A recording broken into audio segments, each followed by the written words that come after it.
యుద్ధంలో ఎప్పుడు ఒక టాక్టిక్స్ ఉంటుంది. ఆ టాక్టిక్స్ మనకు అర్థం కావాలి, అవగాహన ఉండాలి. అలా కాకుండా నేను మేధావిని అనుకునేవాడు ఏది పడితే అది మాట్లాడతాడు, అదేంటి ఇదేంటి అని వెటకారం చేస్తాడు. వెటకారం చేసేవాడి గురించి మనం ఆలోచించి వాడికి సమాధానం చెప్పాల్సిన అవసరం లేదు. బట్ జరిగేదాని ప్రతి అడుగు వెనకాల ఒక వ్యూహం ఉంటుంది. ఇప్పుడు తాజాగా కనబడుతున్నటువంటిది ఒక స్ట్రాటజీ ఏంటి అంటే, భారత్ ఎస్కలేట్ చేయట్లేదు, ఓన్లీ తీవ్రవాద శిబిరాల మీద మాత్రమే, తీవ్రవాదుల మీద మాత్రమే టార్గెట్ చేస్తుంది. ఎంత దారుణంగా హింస పెట్టినా, ఎంత దారుణంగా ఇబ్బంది పెట్టినా, భారత ప్రజల్ని మతమడిగి చంపినా సరే భారత ప్రజలు ఎవరు రియాక్ట్ అయ్యి వాళ్ళని చంపేయలేదు, మతపరమైనటువంటి దాడులకు పాల్పడలేదు. అదే సందర్భంలో భారతదేశాన్ని ఇబ్బంది పెట్టాలనుకున్నటువంటి సిచ్యువేషన్ క్రియేట్ అయినా సరే సంయమనంతో ఉంది. చివరికి తీవ్రవాద శిబిరాలను ఎతుకి మరీ ఇంటెలిజెన్స్ సమాచారంతో లేపేసింది తప్ప మరే చర్య చేపట్టలేదు.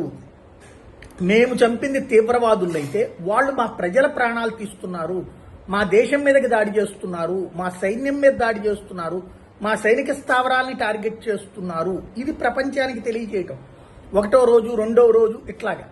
అదే సందర్భంలో వాటిని మేము నిరోధించగలిగాం, మాకు నష్టం జరగకుండా చూడగలిగాం, దారిలోనే ధ్వంసం చేయగలిగాం. తద్వారా మా దగ్గర నాలెడ్జ్ ఉంది, టాలెంట్ ఉంది, ఇంటర్సెప్ట్ చేయగలిగినటువంటి కెపాసిటీ ఉంది. ఇది అబ్జర్వ్ చేయండి, అర్థం చేసుకోండి. ఇది మూడవదైనటువంటి సిగ్నల్. నాలుగవది, ఆ తర్వాతన రేపో ఎప్పుడో, ఇప్పుడు ఇవాళ కూడా అజిత్ దోవల్తో ఒక పక్కన మీటింగు, రెండో పక్కన వచ్చేటప్పటికి ఇటు రక్షణ మంత్రితో మీటింగు, త్రివిధ దళాధిపతులతో మీటింగ్, వీళ్ళందరూ అబ్జర్వ్ చేస్తారు. అట్లాగే జయశంకర్ మిగతా దేశాల యొక్క అభిప్రాయాలను అబ్జర్వ్ చేస్తాడు. ఇవన్నీ వాళ్ళకి బ్రీఫింగ్ ఇస్తున్నారు.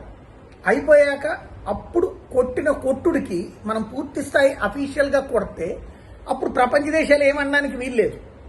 అందులో భాగంగా ఒక టాక్టిక్స్ ఉంటాయి. మనం వెంటనే అదేంది వాడు మళ్ళీ వాళ్ళు డ్రోన్లు చేస్తాడు, మనం ఏం చేయమా, నిన్నేదో చేసేసారన్నారు కదా అంటే, చేసేది చేస్తూనే ఉంటాడు. చేసిందని ఆడు ఒప్పుకున్నాడా? ఒప్పుకోడు కదా. అట్లాగే ఉంటాయి ఇక్కడ. ఇంకోటి, వాళ్ళ దేశం మీద దాడి జరిగిందని ఆడే చెప్పుకుంటున్నాడు కదా, మనం చెప్పట్లేదు కదా. కాబట్టి ఇక్కడ జరిగేటటువంటి ప్రతి దాని వెనకాల లెక్క ఉంటుంది. సరే, ఒక ఆస్పెక్ట్ ప్రాపగాండా వార్. వాడు ప్రాపగాండా వార్ చేస్తాడు, మనము ప్రాపగాండా వార్ చేస్తాం. వాడు వాడి దేశానికి అనుకూలంగా మన దేశానికి వ్యతిరేకంగా చేస్తాడు, మనం మన దేశానికి అనుకూలంగా వాడి దేశానికి వ్యతిరేకంగానే చేస్తాం. కాబట్టి ఒకవేళ అది తప్పు అనుకున్న వాళ్ళు ఆలోచించుకోవచ్చు. ఇవాళైతే ఓ పక్కన మీటింగులు అయినాయి, క్లియరెన్స్, మోడీ క్లియరెన్స్ ఇవ్వడం ఒక్కటే మిగిలింది. కానివ్వండి, ఆ పీఓకే లాక్కోండి, లేకపోతే దాన్ని బూడిచ్చేసినండి వాళ్ళ సైనిక స్థావరాలు అని గనక ఒక్క ముక్క అంటే గంటల్లో అయిపోతుంది పాకిస్తాన్ పరిస్థితి. ఏం జరుగుతుందో చూడాలి.